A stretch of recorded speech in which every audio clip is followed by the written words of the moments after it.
For decades, Italy was celebrated as a cornerstone of European civilization. Ancient history, breathtaking art, a lifestyle envied worldwide. The Italian economy was once counted among the world's largest, a founding member of the European Union, with industries that set global standards. But today, that same country is facing its worst economic stagnation in generations. Record numbers of young people are leaving. Productivity has flatlined. Public debt has spiraled to dangerous levels. But how did this cultural giant fall from grace? Today, we're uncovering why Italy is going broke and what it will take to pull it back from the brink. Italy's economy is celebrated for iconic brands, Ferrari, Prada, Barilla. But beneath that glamorous image lies an industrial base hollowing out for decades. Around 70% of Italy's exports still come from traditional manufacturing sectors, many of them family-owned enterprises that haven't modernized at the pace of global competitors. Fashion and luxury goods bring in around 90 billion euros annually, roughly a quarter of all goods exports. It's synonymous with Italian excellence, yet increasingly vulnerable to Asian competition and changing consumer habits. A significant portion of luxury sales depends on Chinese tourists and buyers. This economic pillar relies heavily on a single consumer base. Machinery and equipment follow at 120 billion euros annually, around 30% of goods exports. The problem? Much of this consists of specialized, mid-tech products. Excellent quality, but not the cutting-edge robotics or AI-integrated systems that command premium prices. Higher value innovation increasingly happens elsewhere. Automotive brings in around 50 billion euros, but production volumes have dropped nearly 40% since 2007. Food products, pasta, wine, olive oil, total around 45 billion euros. Roughly 11% of exports. These carry the Made in Italy premium, but represent only a fraction of what the economy needs. Here's the critical contrast. High-tech exports account for only 9% of manufactured exports, far lower than Germany's 17% or France's 26%. Italy's share of high-value, knowledge-intensive exports sits well below the EU average. This narrow industrial base carries three risks. First, competitive erosion. Asian manufacturers produce similar goods at lower costs. Second, digital disruption. E-commerce bypasses traditional distribution networks, while automation threatens manual labor sectors. Third, dependency on aging customers from mature markets facing demographic decline. The result? An economy overexposed to sectors under competitive pressure without the cushion of a strong digital or high-tech base. It's like owning a Renaissance masterpiece, but refusing to open a modern gallery. The old value remains, but the new wealth goes elsewhere. For decades, Italy hasn't just had a public debt problem, it's been living under a debt mountain. Italy's public debt stands at approximately 2.9 trillion euros. That's 145% of GDP.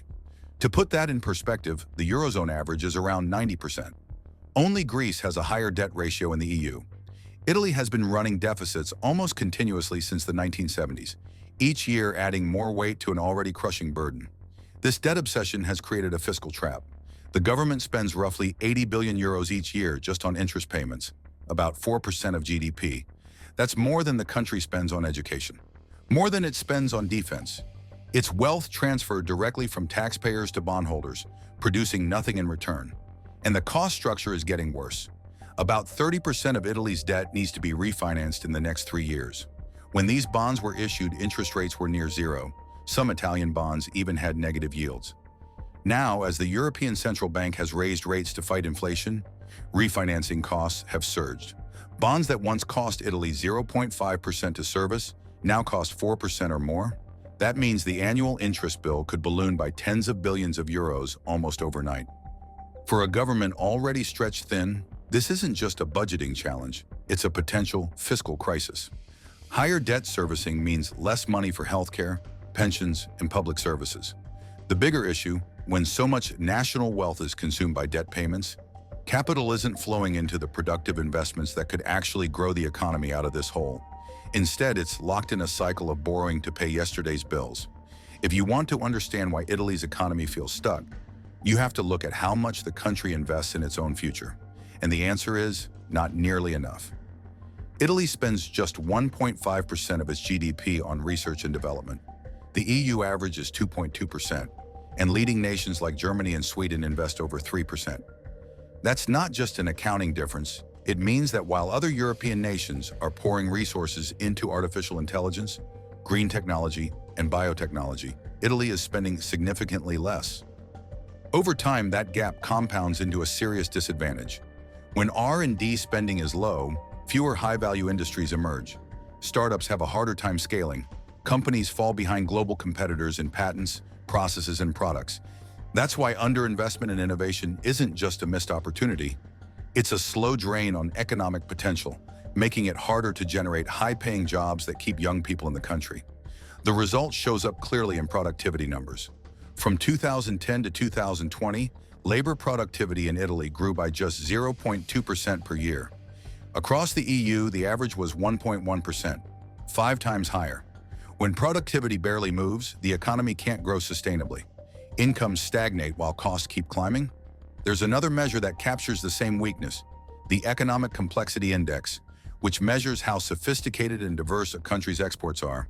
In 2023, Italy ranked 18th in the world, respectable, but declining. 20 years ago, Italy was in the top 10. The slide tells the story of an economy that's slowly losing its competitive edge. But perhaps the most worrying sign is the loss of talent. Every year, around 120,000 Italians emigrate, with net emigration consistently above 80,000. These aren't just any migrants. They're engineers, doctors, researchers, IT professionals, and entrepreneurs. When they leave, they take with them years of education and the potential to start the next breakthrough company. A country can't innovate when it's losing its innovators. Italy is experiencing what can only be described as a generational brain drain.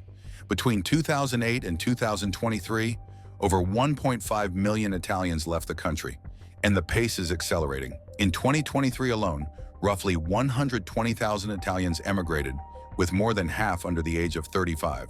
The departures overwhelmingly include university graduates, mid-career professionals, and young families. The reasons are painfully pragmatic. In Germany, the UK, or the United States, wages for skilled professionals are on average 40 to 50% higher than in Italy. For doctors, the gap can reach 100%. For tech workers, even more. That's not just a nice bonus. It's the difference between living paycheck to paycheck and actually building wealth. And it's not just about pay. Career progression is faster abroad. Meritocracy feels more real. Bureaucracy is less suffocating.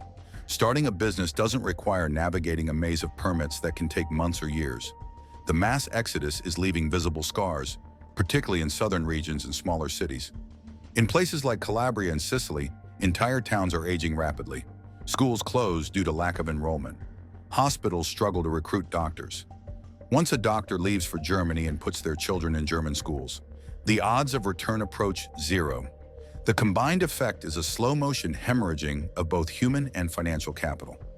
Italy is educating its youth, often at significant public expense, only to see them build careers and pay taxes elsewhere. When the pandemic hit, massive fiscal stimulus was deployed through the EU's recovery fund. But supply chain disruptions and the energy crisis triggered by Ukraine drove inflation to levels Italy hadn't seen in decades. By 2022, inflation peaked above 12%, crushing household purchasing power. But beyond these external shocks, there's a deeper problem: chronic political instability. Since 2000, Italy has had 13 different governments, a new government roughly every 18 months.